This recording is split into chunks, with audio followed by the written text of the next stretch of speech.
عمر میں بے برکتی ہو جائے گی۔ حضرت انس رضی اللہ عنہ فرماتے ہیں کہ رسول خدا صلی اللہ علیہ وسلم نے ارشاد فرمایا کہ قیامت اس وقت تک قائم نہ ہوگی جب تک کہ وقت جلدی جلدی نہ گزرنے لگے۔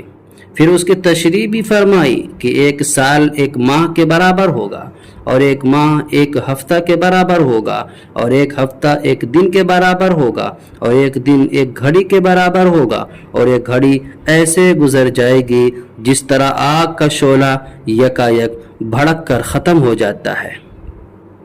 وقت جلدی جلدی گزرنے کا مطلب کیا ہے؟ مطلب یہ ہے، اس کے بارے میں شراح حدیث کے مختلف اقوال ہیں۔ اقرب اور راجح یہ ہے کہ عمریں بے برکت ہو جائیں گی، اور انسان اپنی عمر سے دین و دنیا کے وہ سب فائدے حاصل نہ کر سکے گا جو اس قدر لمبے وقت میں حاصل ہو سکتے تھے۔